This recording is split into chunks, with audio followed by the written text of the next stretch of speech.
Hey guys, tonight we're going to wander into one of history's longest arguments. So, dim the lights a little. Put your phone somewhere it won't fall on your face.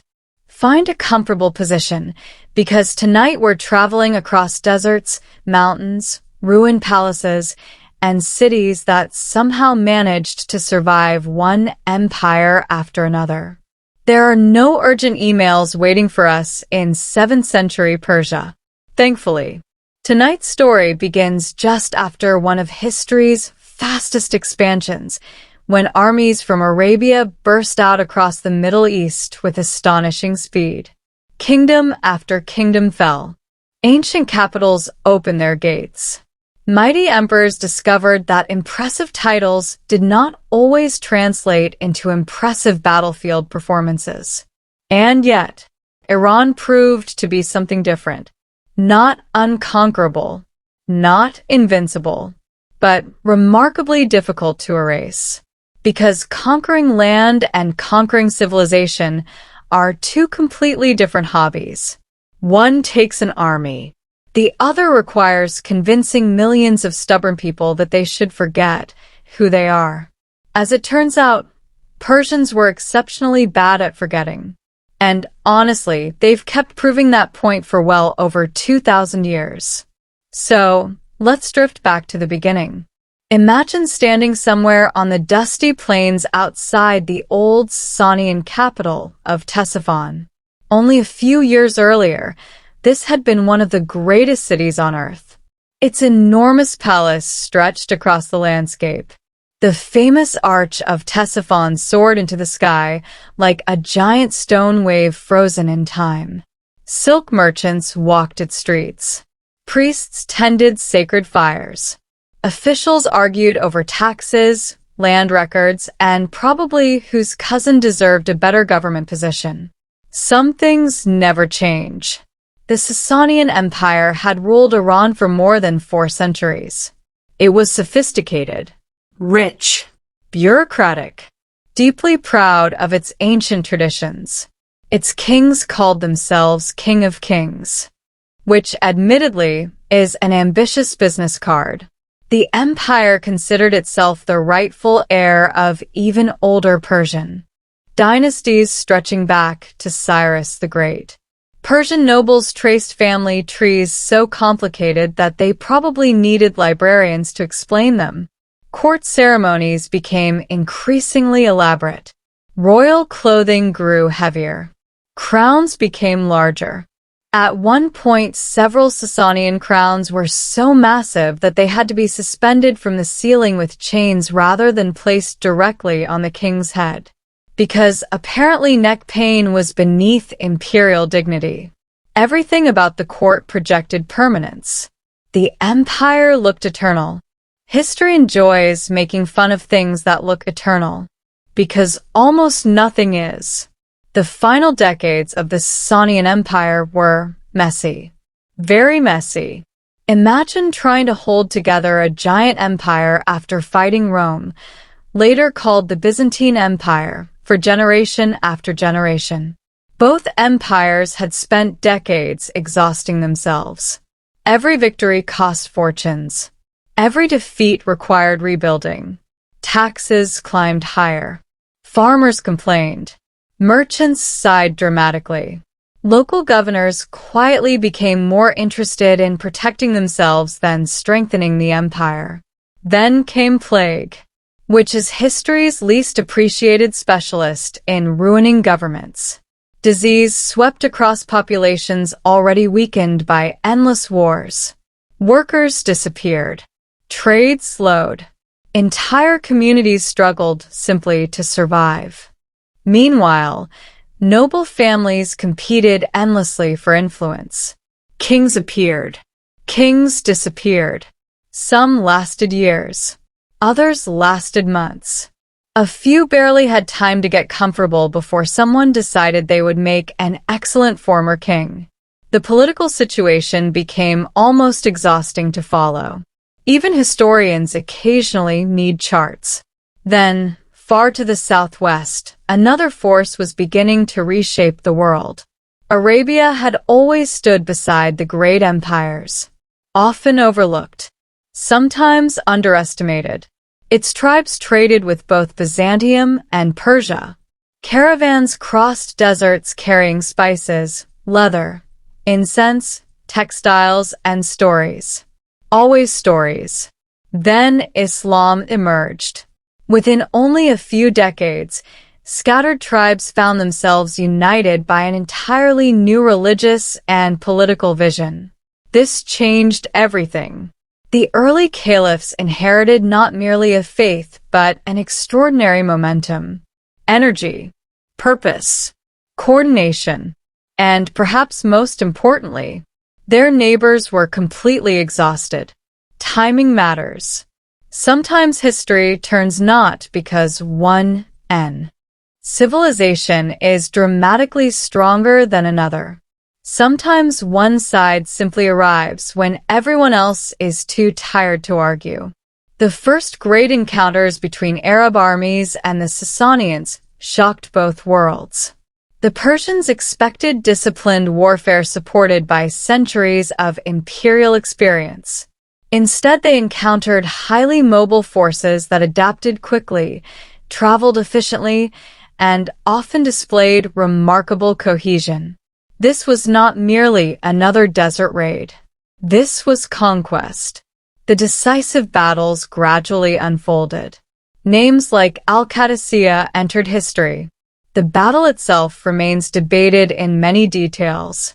Ancient sources rarely agree with each other, which historians politely describe as complex, meaning everyone wrote different versions, and now scholars drink coffee while arguing about them. Regardless of the exact sequence, the outcome transformed the region. Persian forces suffered devastating defeats. Their command structure weakened. Confidence eroded. Cities increasingly found themselves isolated. The last Sasanian ruler, Yazdijerd III, spent years attempting to rally resistance. Poor Yazdijerd. He inherited perhaps the worst royal job description imaginable. Become king. Save collapsing empire. Defeat multiple invasions. Repair economy. Fix aristocratic infighting. Good luck. He spent much of his reign moving from province to province, seeking support. Sometimes nobles promised assistance. Sometimes they hesitated. Sometimes they quietly calculated which side seemed more likely to win. Political loyalty has always possessed remarkable flexibility. Eventually, Yazdijerd fled farther east.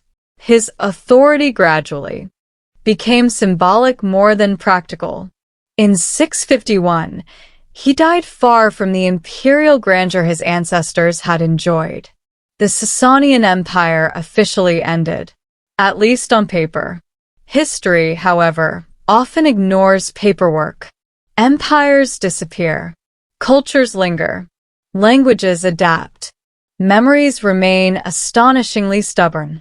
The Arab conquest unquestionably transformed Iran. New governors arrived. Military garrisons expanded. Administrative systems slowly evolved. Arabic became increasingly important in government. Islam spread gradually across the region. Notice that word, gradually, because one of the biggest misconceptions about this period is the idea that everyone suddenly woke up one morning speaking Arabic and practicing Islam. Real history is almost never that tidy. Conversion took generations. In many regions, Zoroastrian communities continued practicing their religion for centuries. Persian remained widely spoken. Local traditions survived. Family customs persisted. Festivals continued. People are surprisingly attached to holidays involving good food. And honestly, who can blame them? Many Persian administrators continued serving under the new rulers because somebody still needed to collect taxes. Empires may change. Tax collectors somehow achieve immortality. The early Islamic administration quickly recognized something practical. Persian bureaucrats knew how to run complicated governments. The Arabs had conquered enormous territories with astonishing speed. Now they needed people capable of organizing them. Fortunately, or unfortunately, depending on one's opinion, the Persians had centuries of administrative experience. Records, land surveys, revenue systems, provincial management. They had paperwork for everything. Probably paperwork explaining the paperwork. Instead of disappearing, many Persian elites adapted. Some converted. Some entered government service. Others became scholars, judges, diplomats, or military officers. The conquerors increasingly relied upon the administrative traditions of the conquered. History enjoys these little ironies. Meanwhile, ordinary life continued. Farmers still planted wheat. Irrigation canals still required maintenance. Children still complained about chores. Markets remained noisy. Neighbors still borrowed tools without returning them. Political revolutions often appear dramatic in textbooks. Daily life changes much more slowly. In village after village, generations quietly carried familiar customs into an entirely new political world. Persian identity slowly shifted rather than vanished. This distinction matters enormously, because the real story of Iran stopping the Arab conquests was not simply about armies. It was about endurance, about absorbing enormous change without surrendering an older cultural foundation. Languages possess remarkable resilience. Persian literature survived. Persian storytelling survived. Persian court traditions survived. Even many concepts of kingship quietly survived beneath new political structures, like water finding its way around stones. Nothing looked exactly the same, yet neither was everything entirely different. And perhaps that is one of history's greatest survival strategies. Don't resist every change. Adapt just enough to remain yourself. Over the coming centuries, something rather unexpected would begin happening. The Islamic world would increasingly become Persianized. Not everywhere, not completely, but in ways few observers at the time could have predicted. Arab armies had conquered Iran. Persian civilization would gradually help shape the civilization of the conquerors. It would influence literature, government, architecture, poetry, philosophy, science, even ideas about kingship and imperial ceremony. Conquest, it turned out, was becoming a two-way conversation. A very long conversation, one that still echoes today. And that is where we'll gently leave things for tonight's first stop. The empire had fallen. The people remained. The palace walls were quieter. The royal crowns were gone. But beneath the dust, beneath the new banners flying over old cities, Persia was already preparing for one of history's most remarkable cultural comebacks. Because sometimes the strongest form of resistance is not winning the first battle. Sometimes it is making sure that centuries later, people are still speaking your language, reading your poetry, celebrating your traditions, and quietly reminding every conqueror that civilizations can survive long after empires have disappeared.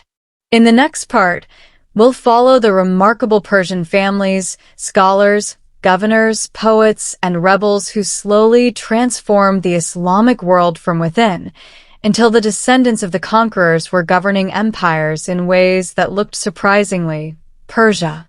Now then, get comfortable again. If you've managed to stay awake this far, you're officially more alert than several Sasanian kings during the empire's final decades.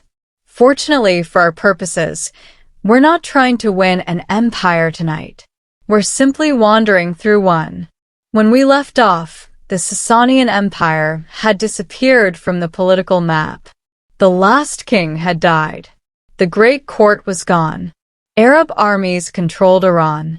And if you had been standing in one of Persia's larger cities around the middle of the 7th century, you might reasonably have assumed that Persian history had reached its conclusion. History enjoys proving reasonable assumptions wrong. Because while kingdoms often disappear surprisingly quickly, civilizations possess a remarkable talent for quietly refusing to leave. Imagine conquering an enormous country whose officials have been organizing taxes, irrigation systems, courts, provincial governments, and trade routes for centuries. You can replace the king. Replacing everyone who actually knows how everything works is another matter entirely. It's a little like buying an old mansion and immediately firing the people who know where the water pipes are. For a brief moment, it feels wonderfully decisive. Then the roof starts leaking. The early Islamic rulers understood this surprisingly well. Military victories had come quickly. Running millions of people's daily lives was considerably slower. Somebody needed to record land ownership. Someone had to settle legal disputes. Someone needed to estimate harvests. Roads required maintenance. Canals demanded constant attention. Grain did not magically transport itself simply because a new flag flew above the governor's palace. Empires, rather disappointingly, depend upon paperwork. Lots of paperwork. Persian administrators had spent generations perfecting precisely that sort of work. So instead of sweeping them all aside, many remained in government service. Some accepted the new rulers immediately. Others adapted more gradually. Many converted to Islam over time. Others remained followers of the old Zoroastrian faith for generations. Life rarely divides itself into neat categories. Most people simply attempted to continue living, and survival tends to encourage flexibility. This gradual adjustment created something fascinating. The conquerors increasingly relied upon the expertise of the conquered. Persian scribes wrote reports.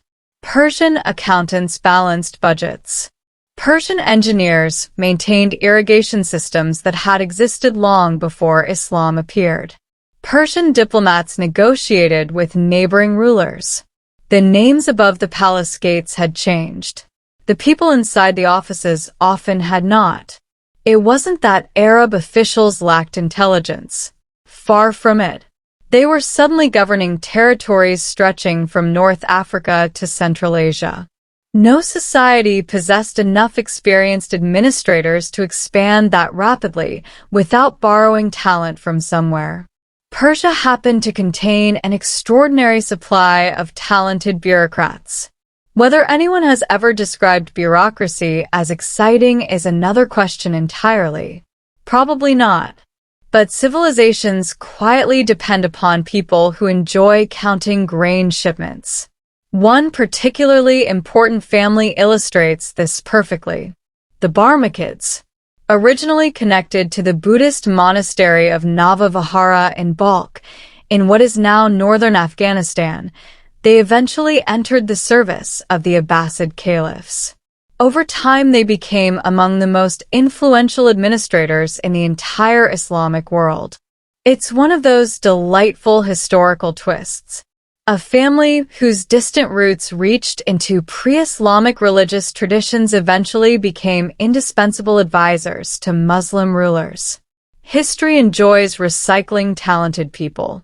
The Barmakids supervised finances, oversaw diplomacy, patronized scholars, supported artists, helped organize one of history's greatest imperial governments, until, naturally, they fell spectacularly from power, because no discussion of royal courts remains complete without someone becoming too successful.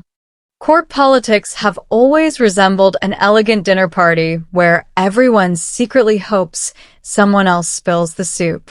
Success attracted attention. Attention attracted jealousy. Jealousy usually attracted trouble. Still, even after their downfall, The administrative culture they represented continued shaping the empire. This pattern repeated itself again and again. Persian families entered government, learned Arabic, served caliphs, raised children who inherited multiple cultural traditions at once. Identity became layered rather than replaced.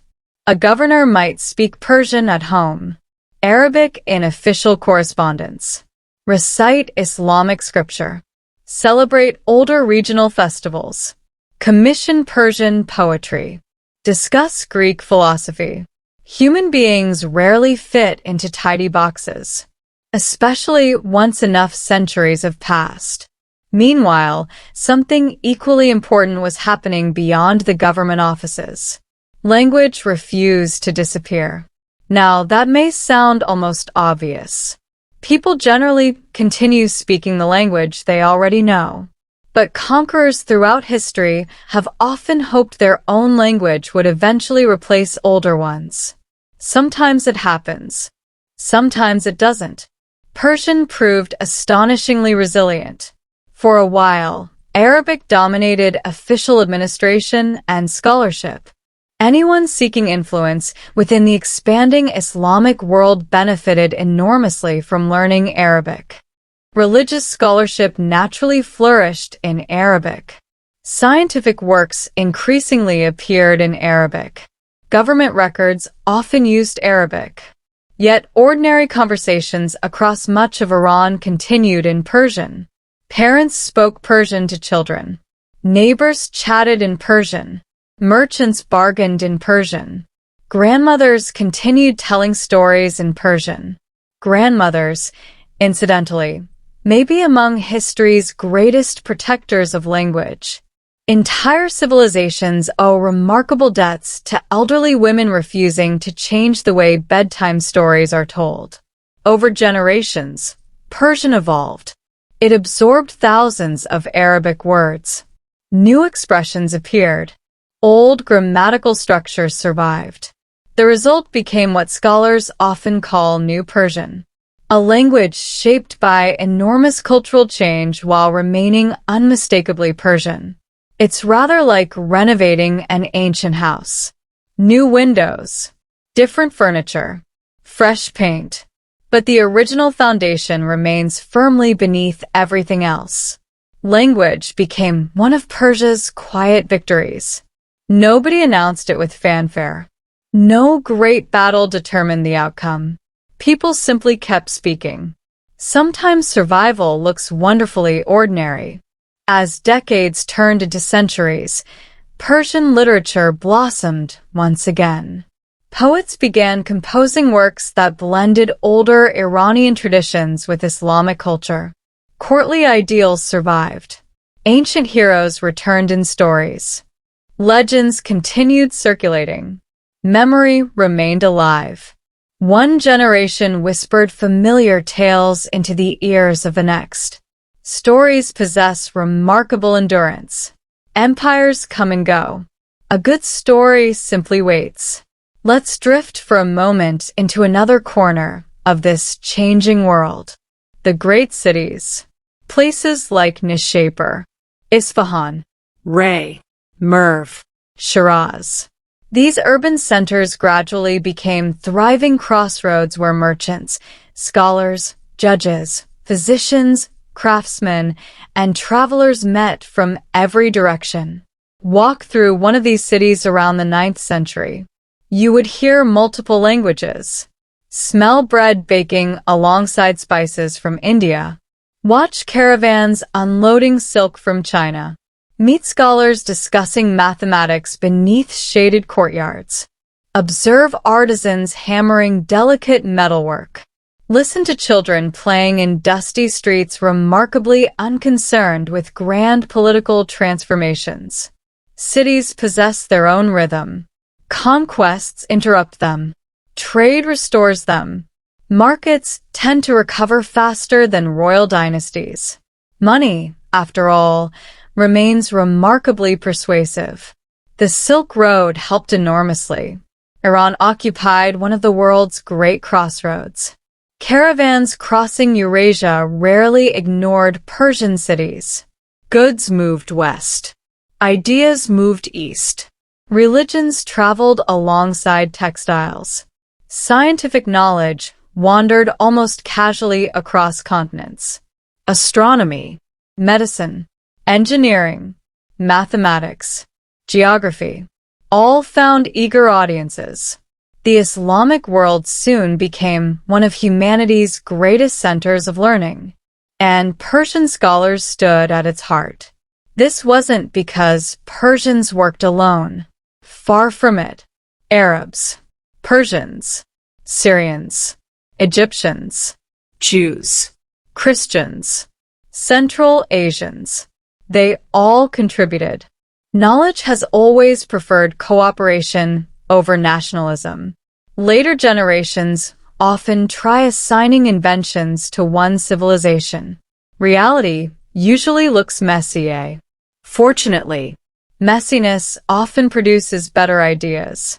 Translation became one of the era's greatest achievements. Ancient Greek philosophical works entered Arabic. Indian mathematics spread westward. Persian administrative traditions blended with Islamic political thought. Ideas migrated more successfully than armies. Books crossed borders carrying no swords whatsoever, quietly changing civilizations page by page. It's a wonderfully peaceful image.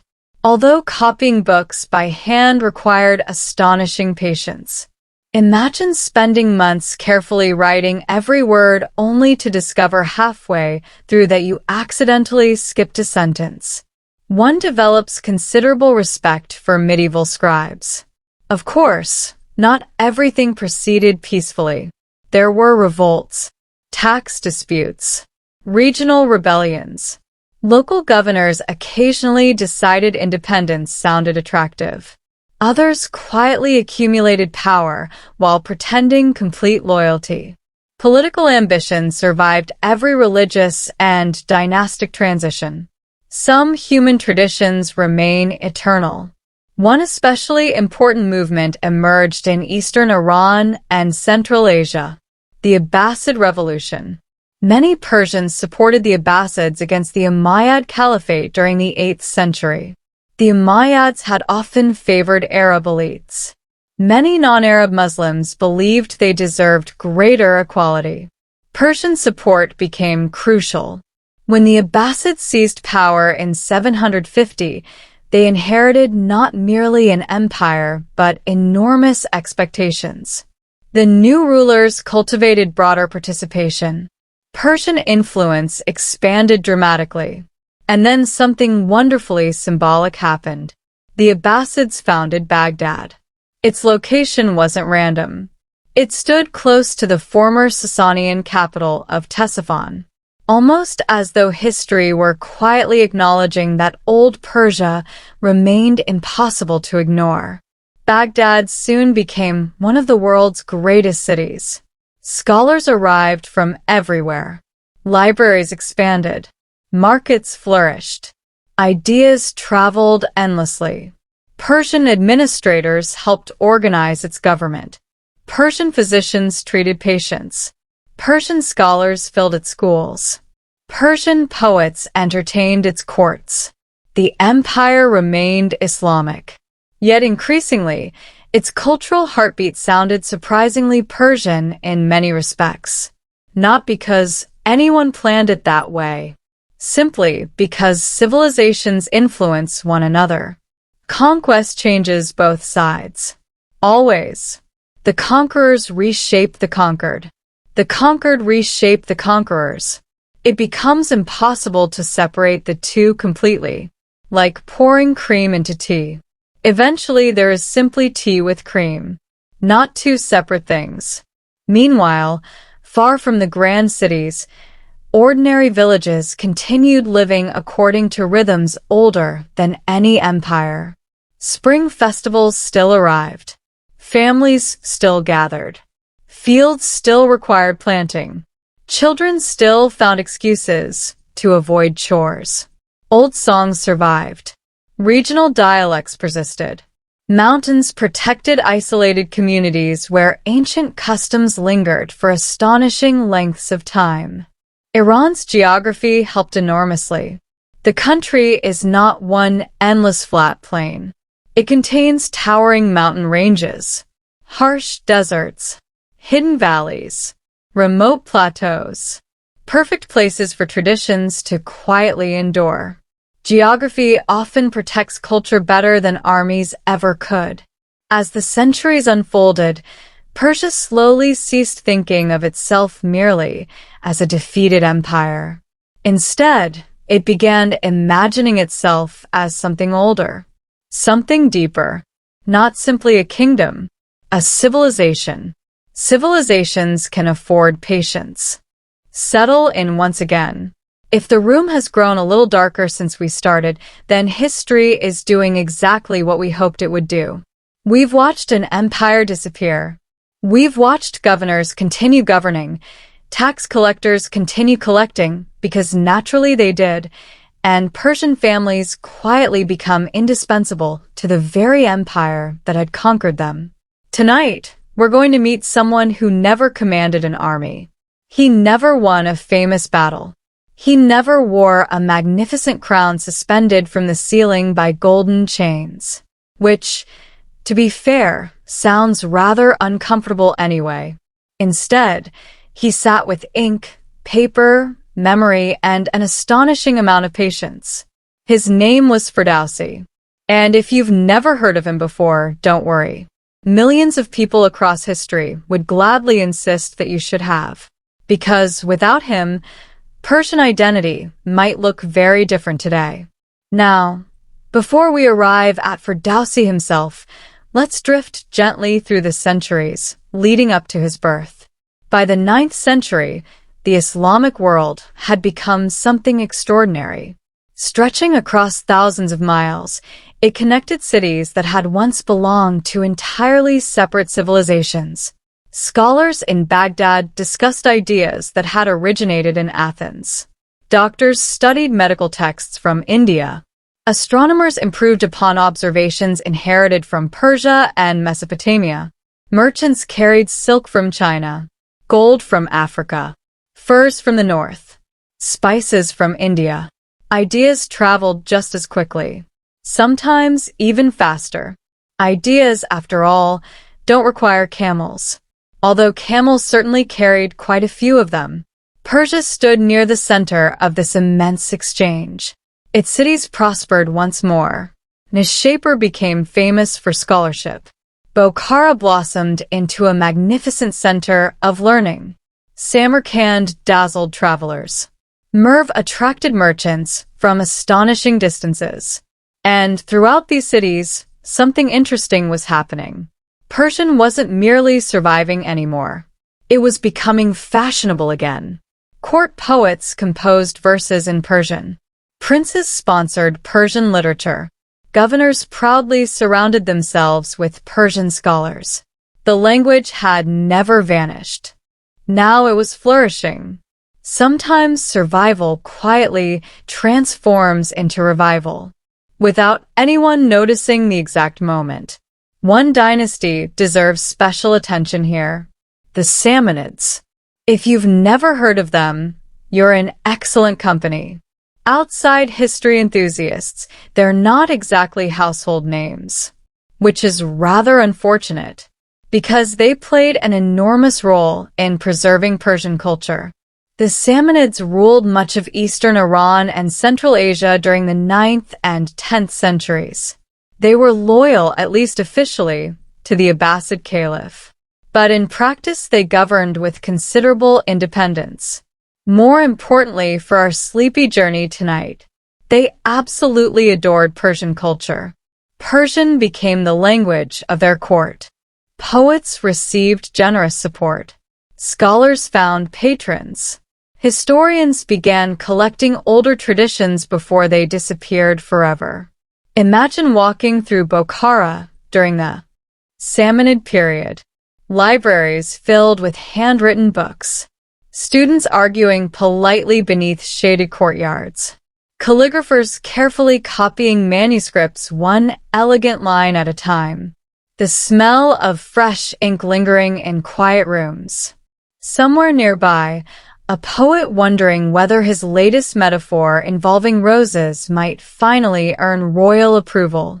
Court poetry has always involved a delicate balance between artistic expression and politely flattering whoever pays the bills. Some professions never really change. The Samanids understood something important. Political power comes and goes. Culture lasts longer. Supporting literature wasn't merely entertainment. It was preservation.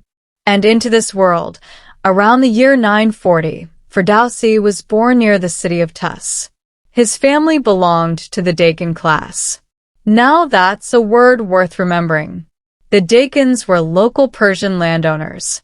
Not enormous imperial nobles. Not impoverished peasants. Something comfortably in between. They occupied an interesting social position. Many preserved stories about Iran's ancient past. Old family traditions. Genealogies. Legends. Historical memories passed from generation to generation. They remembered kings whose empires had vanished centuries earlier. Heroes who may or may not have existed. Battles wrapped in legend. Victories decorated with mythology. For them, Persia wasn't dead. It simply belonged to history. Ferdowsi grew up listening to these stories. One imagines long evenings where older relatives recalled ancient kings with complete confidence, perhaps adding a few details that became slightly more impressive each time they told them. Storytelling has always possessed that charming habit. Facts occasionally acquired decorative accessories. But beneath the embellishment remained something precious. Memory. Collective memory. Civilizations survive because someone keeps telling the old stories. Ferdowsi eventually decided these stories deserved something greater. They deserved permanence. So he began writing. Actually, writing almost understates what happened. He devoted roughly 30 years of his life to one enormous project. 30 years. Imagine spending 3 decades working on the same book. Most people struggle to finish organizing their photographs. Ferdowsi produced one of the longest epic poems ever written, the Shahnameh, the Book of Kings. Nearly 60,000 couplets. Just pause for a moment and appreciate the scale. That's more than twice the length of the Iliad and the Odyssey combined. It's less a book than an entire literary continent. The Shahnameh begins not with the Sasanian kings, not with Islam, not even with Cyrus the Great. It begins almost at the dawn of civilization itself. Its earliest rulers belong partly to myth, partly to legend, partly to memory. The boundaries blur delightfully. Ancient kings battle monsters. Heroes fight dragons. Wise rulers establish justice. Foolish rulers invite disaster. Human nature remains wonderfully consistent. As the poem continues, mythology gradually gives way to recognizable history. The great Achaemenid kings appear. Alexander arrives. The Parthians. The Sassanids. Generations unfold. Dynasties rise. Empires fall. Everything moves with the calm rhythm of someone patiently watching centuries drift past, which, coincidentally, is exactly what we're doing tonight. One hero towers above nearly everyone else. Rostam. If King Arthur, Hercules, and perhaps a particularly determined mountain somehow became one person, you might arrive somewhere near Rostam.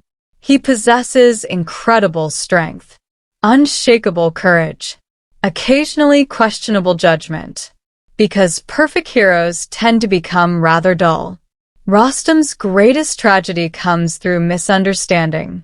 Without realizing it, he kills his own son, Sohrab, during battle. Only afterward do father and son recognize one another. It's among the most heartbreaking episodes in world literature. Yet even here, Ferdowsi avoids melodrama. The sadness unfolds with quiet dignity, almost inevitable, like watching autumn leaves slowly fall. The poem constantly returns to one lesson. Power never lasts. Kings rise. Kings fall. Fortunes change. Youth fades. Empires crumble. Only honor and memory possess any hope of endurance. It's an unusually humble message for a book about kings. Perhaps that's why it continues speaking across 1,000 years. Now here's the remarkable part. Ferdowsi wrote almost entirely in Persian, not Arabic. That decision mattered enormously. Arabic dominated much scholarly writing. Choosing Persian wasn't rebellion. It was affirmation. It quietly declared that Persian remained capable of expressing history, philosophy, beauty, heroism, sorrow, and wisdom. No permission required. Language became an act of confidence. Readers loved it. Or perhaps listeners would be more accurate. Many encountered the Shahnameh by hearing it performed aloud. Professional storytellers recited episodes in marketplaces. Royal courts hosted readings. Families passed favorite stories to children. For centuries, Persian identity became inseparable from these tales. A conqueror might change taxes. A storyteller shaped imagination. Stories often outlive governments. Unfortunately, Ferdowsi himself did not enjoy an especially comfortable ending. History occasionally behaves unfairly toward its greatest writers. Actually, more than occasionally. Legend tells us that Sultan Mahmud of Ghazni promised Ferdowsi an enormous reward for completing the poem. Gold. Lots of gold. Enough to comfortably enjoy old age. Instead, depending on which version you believe, the poet received silver. Or perhaps far less than expected. Or perhaps nothing close to what had been promised. The details remain debated. Historians enjoy debating details. It's practically a professional requirement. Whatever the precise truth, tradition remembers Ferdowsi feeling deeply disappointed. One version claims that he immediately distributed the payment among laborers and bathhouse attendants. Another suggests he wrote satirical verses criticizing the ruler. Imagine spending 30 years producing one of humanity's greatest literary achievements, only to discover accounting had become unexpectedly creative. Royal treasurers have rarely been beloved figures. The saddest part of the legend comes afterward. According to tradition, Mahmud eventually regretted the misunderstanding and sent the promised fortune. By the time the caravan reached Tus, Ferdowsi's funeral procession was leaving the city. The gold entered through one gate. The poet departed through another. Whether literally true or not, the story captures something emotionally satisfying. History enjoys symbolic endings, even if reality usually proves less poetic. Ferdowsi died around 1020.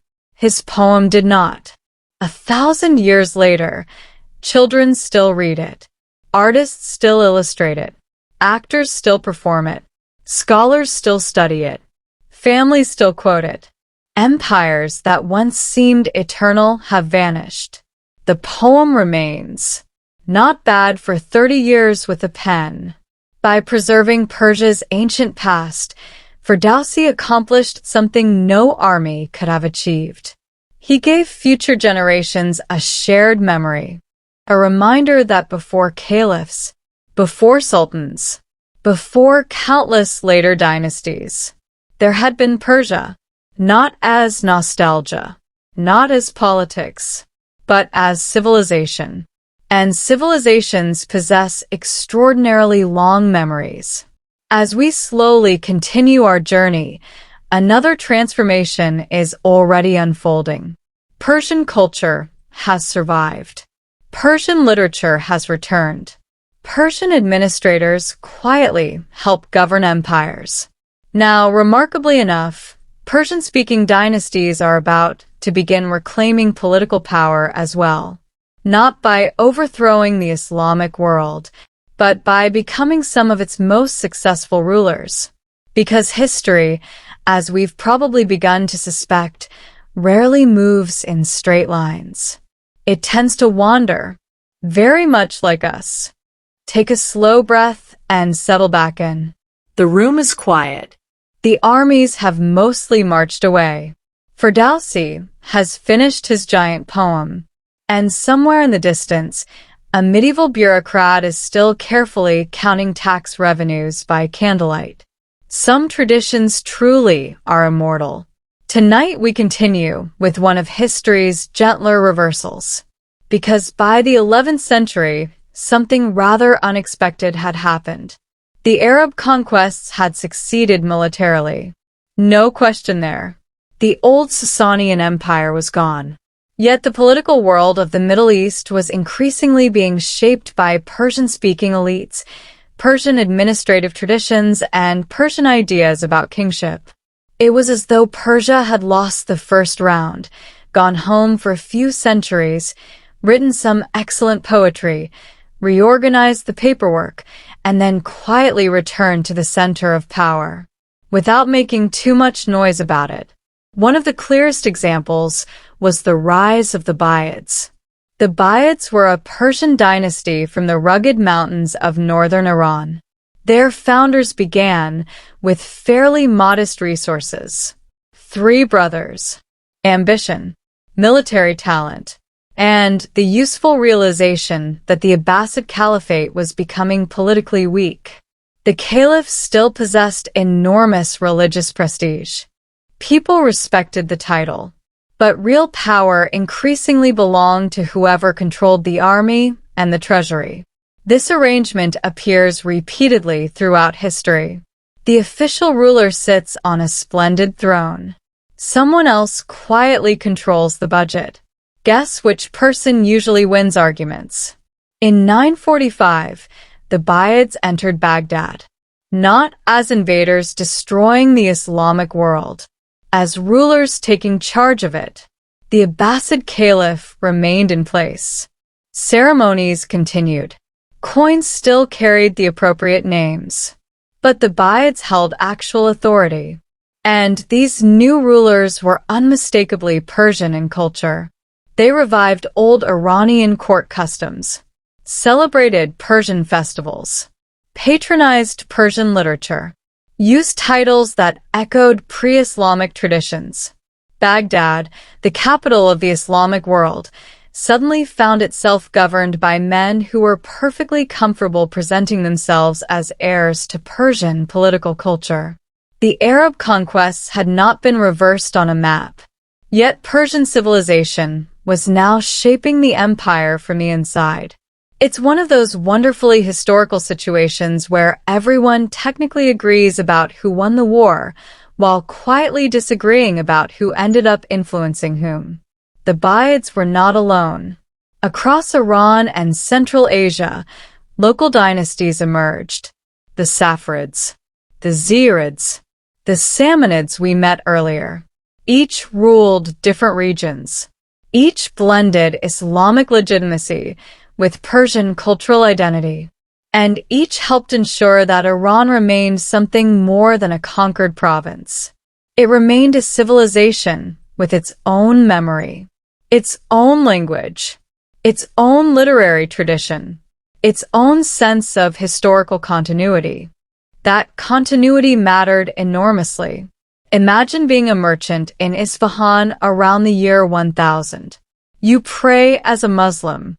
You conduct business under an Islamic government. You may know some Arabic, but at home you speak Persian. You celebrate Nowruz in the spring. You hear stories of Rostam. You recognize the names of ancient Persian kings. You live in a world that is both Islamic and Persian at the same time. The two identities are no longer opposites. They have become intertwined. This is the key to understanding how Iran stopped the Arab conquests in the long run. The conquerors never succeeded in replacing Persian civilization. Instead, Persian civilization became one of the foundations of the Islamic world itself. And then, just to make history even more complicated, another group arrived, the Turks. Because apparently the Middle East had decided that one major transformation per century was not nearly enough. Beginning in the 10th and 11th centuries, Turkic military groups moved into the region in increasing numbers. Many served as soldiers for existing rulers. Some rose through military ranks. Others founded dynasties of their own. The most important for our story were the Seljuks. Now, the Seljuks were Turkic in origin, but when they built an empire, they adopted a great deal of Persian culture. This happened so thoroughly that historians sometimes joke that the Seljuk Empire was a Turkic military machine wrapped in Persian administrative packaging. The sultans spoke Turkic dialects. Their officials often worked in Persian. Their court culture became heavily Persianized. Their poets wrote in Persian. Their bureaucrats used Persian models. Their rulers embraced Iranian ideas of monarchy. Even the language of government across much of the Eastern Islamic world increasingly became Persian. This is one of history's favorite tricks. A new ruling group arrives. Within a few generations, it discovers that the local civilization has excellent literature, efficient administrators, sophisticated court rituals, and a ready-made model for ruling a large empire. Adopting those things turns out to be easier than inventing everything from scratch. So they do. The Seljuk period produced one of the most remarkable figures of the medieval world, Nizam al-Mulk. If medieval governments had a patron saint of competent administrators, he would be a strong candidate. Born in Persia, he became chief minister to the Seljuk sultans. For decades, he managed an empire stretching across much of the Middle East. He organized taxation, oversaw provincial governors, built schools, managed diplomacy, handled military affairs, and somehow found time to write a famous political handbook called the Siyasatnama, or Book of Government. Reading it today feels surprisingly familiar. Nizam al-Mulk spends much of the book explaining that rulers should choose capable officials, avoid corruption, maintain justice, and pay attention to what is happening in their provinces. In other words, medieval statecraft often consisted of telling powerful people not to make obviously bad decisions, a challenge that remains impressively timeless. What matters for us is that Nizam al-Mulk drew heavily on older Persian traditions of governance. The administrative wisdom of pre-Islamic Iran did not disappear with the Sasanian Empire. It flowed forward through people like him. By now, Persian culture had become one of the great international cultures of Eurasia. Think about that for a moment. A language that had supposedly been conquered was now being used from Anatolia to India. Poets composed in Persian. Scholars wrote in Persian. Courts across Central Asia admired Persian literature. Merchants carried Persian books along trade routes. Young nobles learned Persian because it was considered elegant and sophisticated. That is not what cultural extinction looks like. That is what cultural expansion looks like. And the expansion would soon reach one of its greatest stages, India.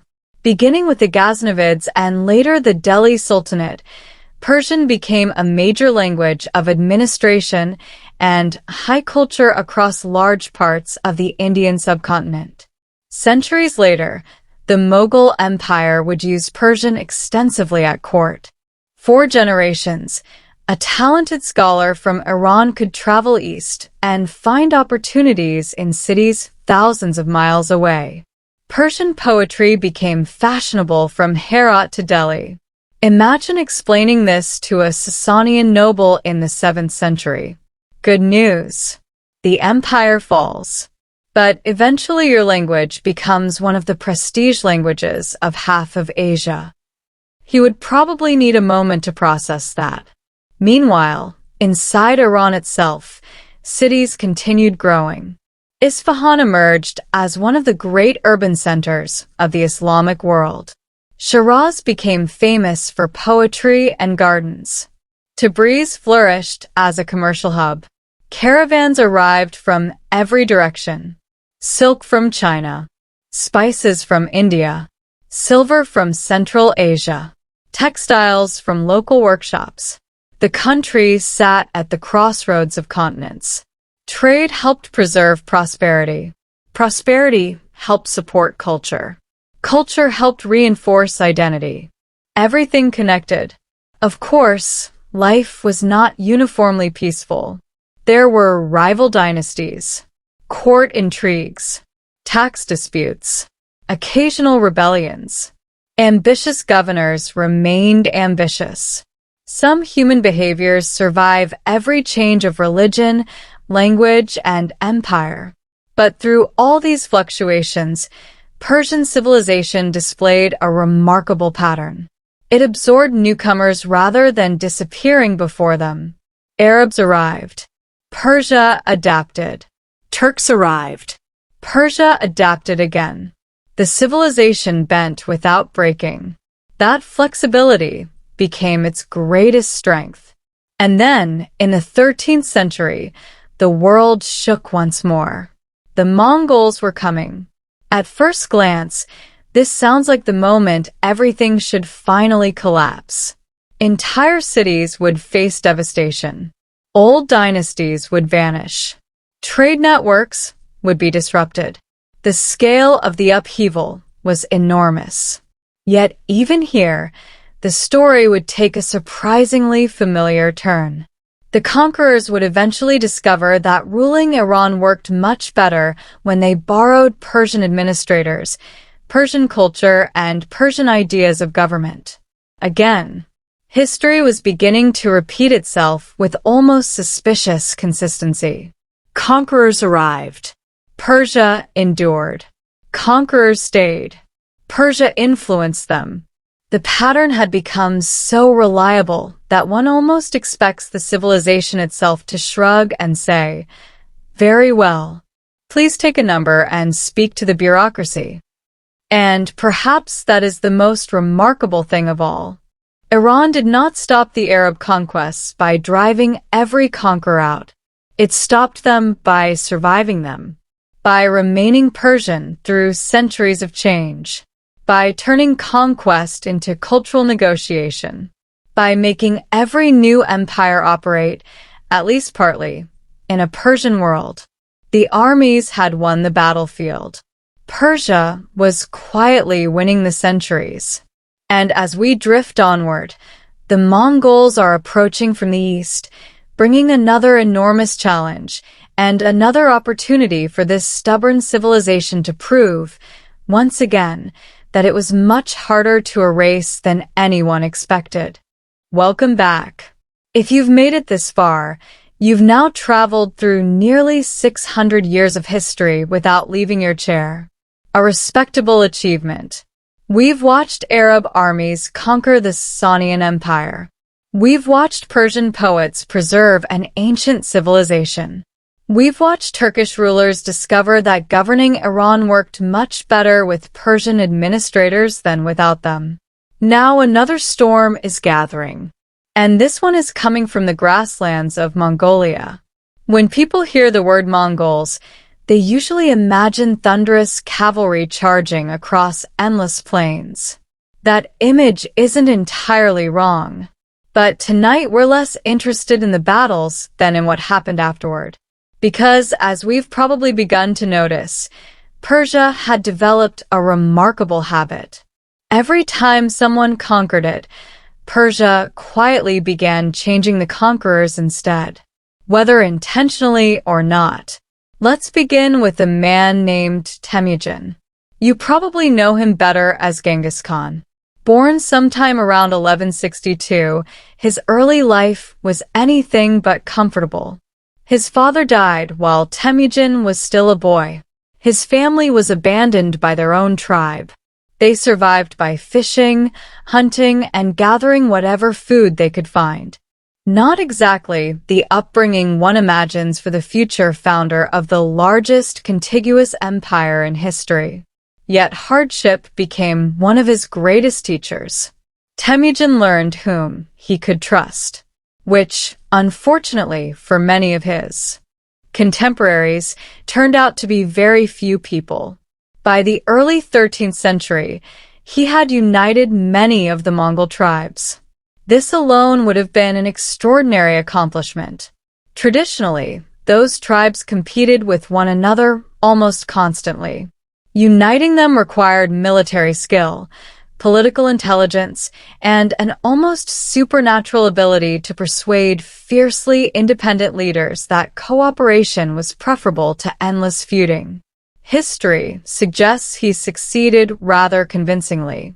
Once united, the Mongols expanded with astonishing speed. Northern China, Central Asia, Eastern Europe, the Caucasus, Persia.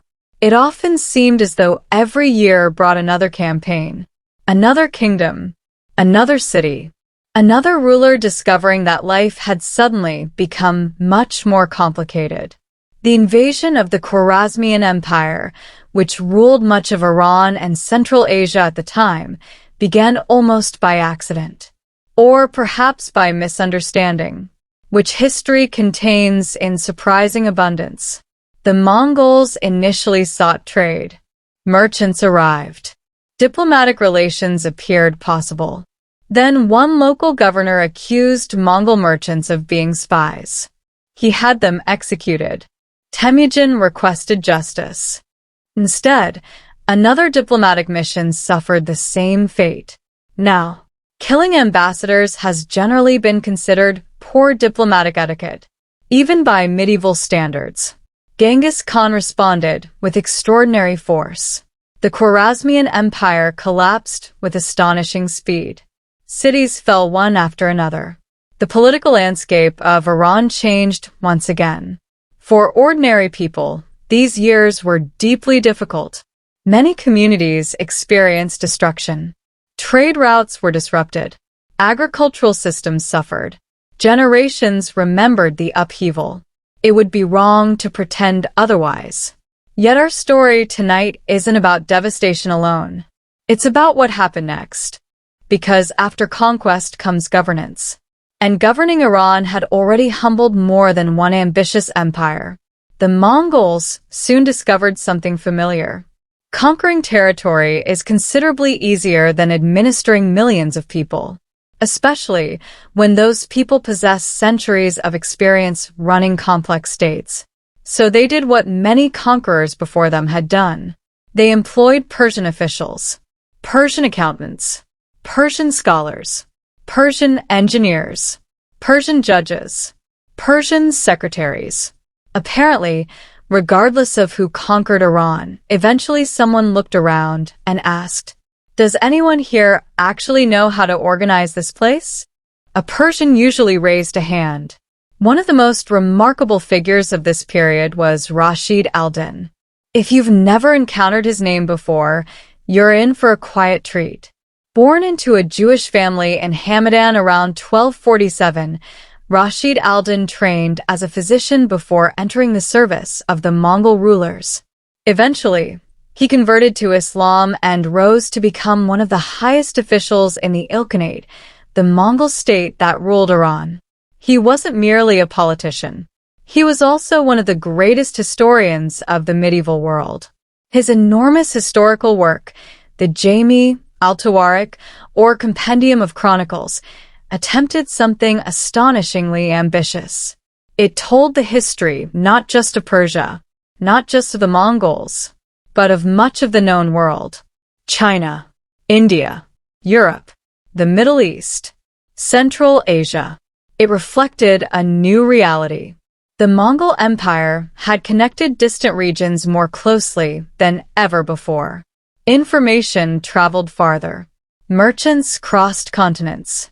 Scholars exchanged ideas.